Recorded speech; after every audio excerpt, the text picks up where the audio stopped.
Madame, Monsieur, bonsoir. Très heureux de vous retrouver. Nous sommes ensemble pour une nouvelle semaine d'informations sur la première.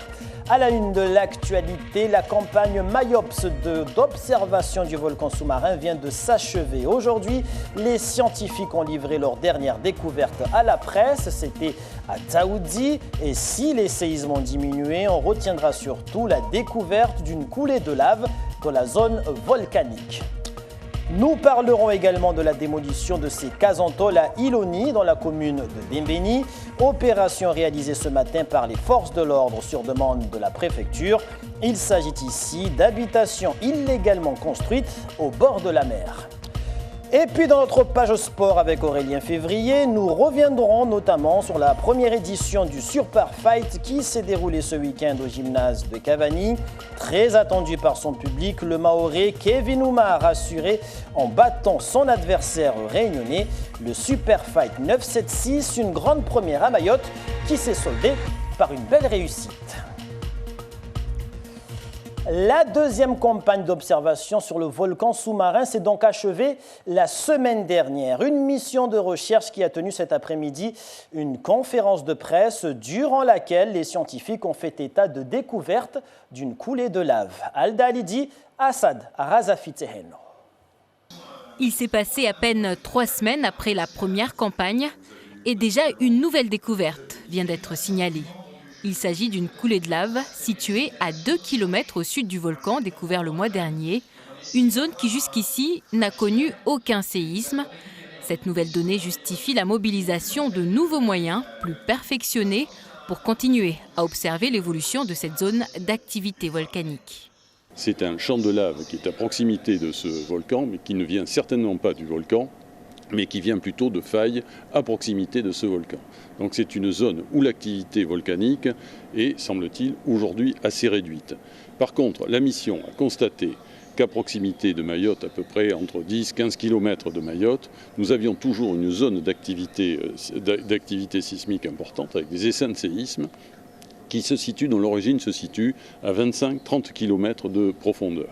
Mais le reste de la zone ne connaît pas de changement notable. Ainsi, la taille du volcan n'a pas évolué. En attendant d'en savoir un peu plus sur la composition des gaz prélevés, la préfecture travaille sur un plan de mise à l'abri de la population en cas de catastrophe.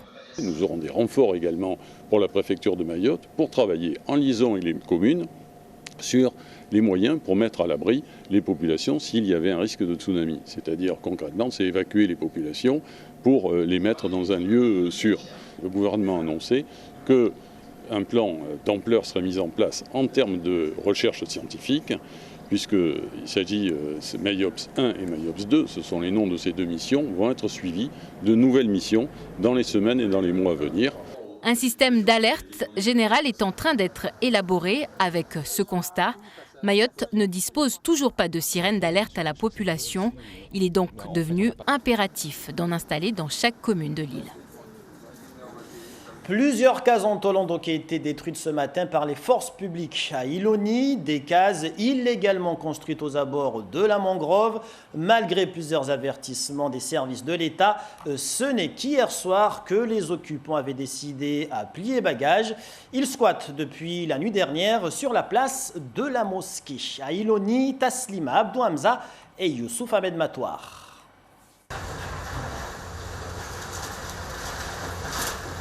Depuis ce matin, cet engin n'arrête pas. En tout, 6 Kazantol ont été détruites. Seuls les décombres, ici et là, restent de ces anciens habitats. Dans la hâte, les familles concernées ont laissé leurs affaires chez cette voisine. Ils font partie du voisinage. Comme leurs maisons ont été détruites, je leur ai dit de laisser leurs affaires chez moi pour ne pas qu'ils soient jetés. Alors qu'elle habite dans les environs, Rafida, mère de 6 enfants, ne comprend pas le choix des autorités de la commune. Cela fait une vingtaine d'années qu'elle habite aux abords de cette mangrove. On est triste, on ne dort plus et personne n'a pitié de nous. Et ils ne nous laissent même pas prendre la plupart de nos affaires, au moins qu'ils nous laissent récupérer ce qu'on a. On nous avait prévenu que ce terrain appartenait à l'État, mais on pensait qu'on faisait aussi partie des habitants de la commune, donc on pensait qu'ils allaient nous aider. Dans ce même quartier, Un incendie s'est déclaré il y a quelques jours. C'est avec les moyens du bord que ses habitants vont dormir sur la place de la mosquée. Ils restent dehors. Dès que la nuit tombe, ils prennent des nattes, des matelas et dorment sur la place de la mosquée. Avant-hier, c'était nous. Ça concernait l'incendie. Mais aujourd'hui, ceux qui viennent d'être délogés, où est-ce qu'ils vont dormir ? On est triste, nos enfants sortent de l'école et nous retrouvent dans la rue. On dort à la mosquée, on ne sait plus quoi faire. Avant le ramadan, l'État a prévenu ses familles de quitter ce lieu. Aujourd'hui, les délogés de l'incendie et ceux des 6 nouveaux casentols démolis vont s'ajouter aux nombreuses familles restées jusqu'ici sans logement. Environnement, Mayotte compte désormais un 4e quai de transfert. Il est implanté à Kahani, dans la commune de Ouangani. Un investissement de 3,2 millions d'euros financé par l'Europe, l'État et l'ADEME. Sa gestion sera assurée par l'entreprise Star Mayotte et évitera aux déchets du centre de transiter vers Kahani avant d'être envoyés au centre d'enfouissement à Dzoumogné. Reportage Aldalidi à Toumani Simba. Opérationnel depuis maintenant 2 mois, ce nouveau quai de transfert accueille les déchets des communes du centre, soit 20% de tout ce qui est jeté à Mayotte. Un changement considérable pour les communes de Sada, Chikoni, Dembeni et Ouangani. Avant, comme vous le savez très bien, les camions ils étaient obligés d'y aller jusqu'à Dzoumogné pour jeter des ordures. Au point de vue aussi environnemental, parce qu'on va ramasser aussi beaucoup de déchets rapidement. Donc c'est un grand atout pour la commune, mais pas uniquement pour la commune de Ouangani, mais c'est l'ensemble de communes du centre. Donc c'est une vraie machine que nous avons. La preuve en est qu'aujourd'hui, dans la semaine, on arrive à ramasser plus rapidement 2 à 3 fois par semaine les ordures. Du coup, il n'y a pas beaucoup de déchets qui traînent. Après Mamoudzou Koungou, la zone centre est le second producteur de déchets de l'île. Le quai de Kahani récupère l'équivalent de 25 camions par jour, soit 1000 tonnes de déchets par mois. La première étape qui est mise en place, déjà, c'est organiser et optimiser la collecte. Toute notre politique, c'est de faire adhérer à nos administrés ce qu'on attend par collecte, savoir ce qu'on doit mettre dans les bacs, ce qui ne devrait pas être mis parce que tout n'est pas admis ici au quai de transfert. Donc, et puis après, il y a un véritable projet, le projet de communication et de sensibilisation à l'ensemble de la population. D'autres investissements sont à réaliser pour améliorer la collecte, notamment 8 déchetteries pour toute l'île. Elles permettront d'accueillir les déchets polluants qui ne peuvent pas être enfouis directement à Dzoumogné. En bref, la violence scolaire fait de nouveau parler d'elle. Nous apprenons que 3 élèves du collège d'Iloni ont été blessés, dont un grièvement. Âgé de 15 ans, il a été agressé par une barre de fer sur la tête par un individu non scolarisé et connu défavorablement des services de police. Une scène de violence qui s'est déroulée devant l'entrée de l'établissement scolaire en fin de matinée. Et nous en venons à notre page sportive, une page sportive qui, comme à l'accoutumée, chaque lundi est présentée par Aurélien Février. Bonsoir Aurélien. Bonsoir Papino. Alors aujourd'hui, le temps fort en tout cas de cette page sportive, c'est notamment le Super Fight 976 qui s'est déroulé au gymnase de Cavani samedi soir. Oui, c'est ça, c'était organisé par le centre multisport de Morohalé avec notamment au programme 9 combats et un clou du spectacle entre le Mahorais Kevin Oumar et le Réunionnais Ulrich Emmanuel. Les temps forts de cette soirée, c'est avec vous, Papino Zaidani, mais également avec Atoumani Simba et Faïd Swahili. Les 2 hommes s'étaient déjà rencontrés en Muay Thai par le passé et c'était le Réunionnais qui s'était imposé. Cette fois, les 2 hommes combattaient en K1 où on utilise les pieds et les poings. Et face à son public, Kevin Oumar va tout faire pour l'emporter. Il trouve la faille dans la dernière reprise en frappant à la jambe gauche de son adversaire. Malgré l'uppercut dans la foulée, Kevin Oumar va insister sur la jambe gauche de son adversaire pour remporter le combat par KO. Il a bien utilisé ses jambes. Il m'a blessé à la cuisse, mais ça va, je suis toujours là. Félicitations à lui, mais il faut qu'il y ait un label. Tout le public était là pour m'accompagner. Voilà, comme je dis, Mayotte c'est chez moi, tout le monde était là pour moi, donc c'est pas grave. Ils peuvent être 10 contre moi, il y en a 100 derrière qui sont avec moi. Donc merci à tous. Si ça allait à la décision, tous les juges venaient de la Réunion, ça allait être très compliqué, donc il fallait finir le combat avant. La soirée s'est donc conclue par la victoire du Pamandien Kevin Oumar. Avant ça, 8 autres combats se sont déroulés sur le ring de Cavani. De quoi faire la fierté des combattants mahorais, ravis de boxer à domicile. C'est vraiment important pour nous les combattants locaux, de combattre les adversaires en dehors de Mayotte, que ce soit à La Réunion, Mada ou Thaïlande. C'est vraiment important pour nous. Ça nous aide de grandir, de devenir plus fort et la prochaine fois de venir encore plus fort pour remettre des KO. Des Thaïlandais étaient également présents pour cette première édition du Super Fight 976 qui en appelle d'autres.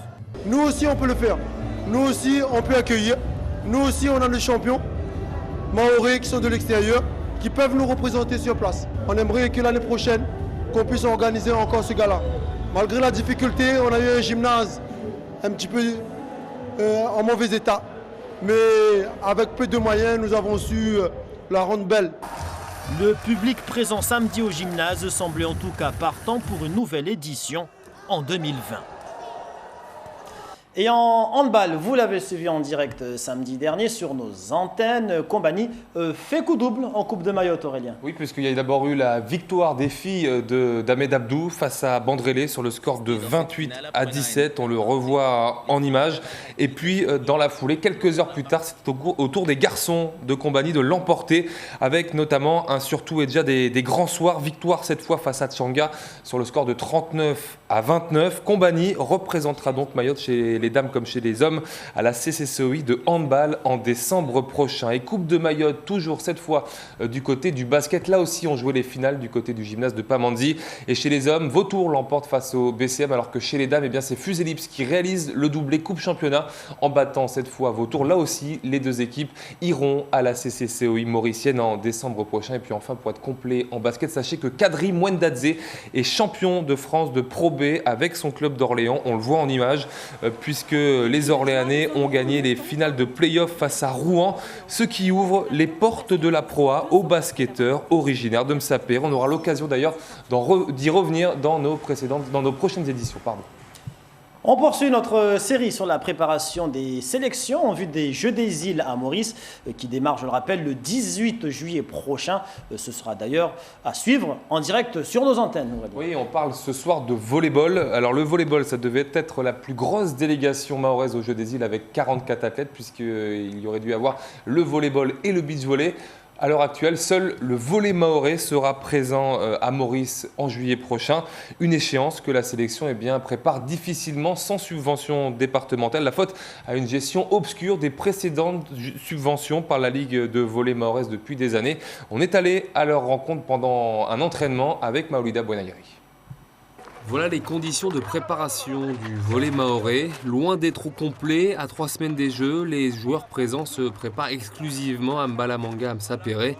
Ils ne pourront pas non plus se tester avec des matchs de préparation faute de budget. Quand on voit ce que fait le football mahorais, qui part en métropole se préparer carrément avec des bons clubs, quand on voit aussi ce que fait le basket et nous ce qu'on a, c'est vraiment c'est limite décourageant. Mais bon, par rapport au volley mahorais, on est là pour ça, on ne va pas lâcher. Mais bon, c'est vraiment dommage pour nous en tout cas. C'est d'ailleurs lui qui donne de la voix à l'entraînement. Et malgré les vents contraires, il y croit dur comme fer. Pas pour aller à la guerre, donc tout le monde est motivé, donc il y a une bonne ambiance, donc on y croit fortement là. La sélection s'est mise en place il y a peu autour d'El Arif Swali. Sans lui, de l'aveu de certains joueurs, pas sûr que le volley mahorais était représenté aux Jeux des Îles. Certains ont même décidé, face à cette préparation tronquée, de décliner la sélection. J'ai pas été à la section de volleyball parce que la préparation a été prise trop tard. Et après, c'est un choix qu'il fallait faire parce qu'il fallait choisir entre le basket et le volley. J'ai regardé là où il y a plus de chances de gagner que de voyager parce que juste voyager pour voyager, je suis arrivé à un stade où je dois gagner. Le groupe, lui, devrait être au complet dans les jours à venir avec l'arrivée des Maopolitains, à l'image d'Irshadi Seyndou déjà sur place. Mayotte est tombé dans un groupe à 3 avec Maurice et les Seychelles. Ouais, un dernier mot de karaté cette fois, Papineau, pour être complet sur cette page de sport. Sachez que Mayotte, à l'Open Adidas qui se déroulait à La Réunion ce week-end, a décroché 21 médailles, dont 6 en or. Et puis un petit mot de foot féminin pour rappeler que l'équipe de France a sorti hier soir le Brésil sur le score de 2-1 en quart de finale. Vendredi soir, les Bleus affronteront les États-Unis ou l'Espagne qui s'affrontent ce soir. Aurélien Février, merci pour toutes ces informations sportives. Merci. Direction la région parisienne pour terminer ce journal avec le Festival des cultures de Saint-Gratien dans le Val d'Oise. Les îles de l'océan Indien étaient à l'honneur et parmi les participants, l'association des Mahorais de la métropole lilloise qui a fait le déplacement pour promouvoir la culture mahoraise. Un moment de partage, de joie, mais aussi d'émotion, comme vous allez le constater dans ce reportage d'Ismaël Mohamed Ali. Entendons-nous bien, un festival aux couleurs et aux senteurs de l'océan Indien, sans les chants et les danses de Mayotte, n'aurait pas la saveur exquise que l'on imagine. C'est vraiment très très important pour nous de valoriser nos cultures mahoraises parce qu'elles représentent notre identité, c'est nous, on est de Mayotte et on est très très fiers d'être ici et de représenter cette culture-là auprès de nos compatriotes, que ce soit métropolitains ou autres. Nous, étant petits, on a eu la chance de faire partie de madrasas à Mayotte comme des madrasas de débat, qui est des danses typiquement religieuses, mais on a aussi fait partie de madrasas de danses plus traditionnelles pour apprendre tout ce qui est mgojo, etc. Et du coup, nous, maintenant, c'est à nous de perpétuer ce qu'on a appris de nos anciens. Pour cette 11e édition du festival Un monde des cultures, organisé à Saint-Gratien en région parisienne, Mayotte a brillé, grâce entre autres à l'association des Mahorais de la métropole lilloise. On a nos chatouilleuses qui sont levées très tôt, qui ont travaillé énormément parce qu'on vient de Lille. On a fait quand même plus de 240 km pour être ici, pour représenter notre île, représenter cette culture qui est richissime, millénaire. Donc, je suis fier d'elle. On vous sent très très ému en tout cas. Je suis très fier d'elle parce que c'est énormément de travail de logistique. De venir du Nord, on est venu avec nos cœurs, le soleil dans le cœur. Et là, ici, on a amené le soleil, vous voyez le beau temps de Mayotte. C'est un plaisir de découvrir cette culture colorée, festive, vraiment qui invite au voyage et qui donne, je crois, envie de voyager à Mayotte. Créée en l'an 2000, l'association mahoraise a séduit d'autres propriétaires de stands. On est entouré par Madagascar, là il y a au moins 5 stands de Madagascar, donc c'est pour dire aux gens aussi que chez nous on a des épices. Parce que quand ils passent, ah c'est Madagascar, non, c'est Mayotte. C'était très très beau, autant au niveau des tenues très colorées, au niveau des chants qui rappellent vraiment la tradition et au niveau de la chorégraphie qui invite tout simplement à aller visiter Mayotte. Référence associative des Mahorais du nord de la France, la MML a réussi son festival. Fin de ce journal, je vous rappelle que la mission scientifique et d'observation sur le volcan sous-marin s'est achevée la semaine dernière et a donné ses tout derniers résultats. L'activité volcanique diminue, pas de corrélation, le nombre de séismes a diminué et par ailleurs, à travers cette conférence de presse, il a été annoncé notamment la découverte d'une coulée de lave à proximité du volcan. La coulée de lave serait-elle à l'origine de la diminution des séismes ? Des études sont en cours pour le déterminer. Merci pour toute votre attention accordée à ce journal. Des informations retrouvées sur notre page Facebook, sur YouTube et sur notre site internet La Première. Dans un instant, vous serez avec Darwesh Daou pour le journal à Maoré. L'info reviendra demain en radio à 5h avec l'équipe de la matinale, puis à 13h avec le journal télévisé de la mi-journée. Très belle soirée à tous et à demain.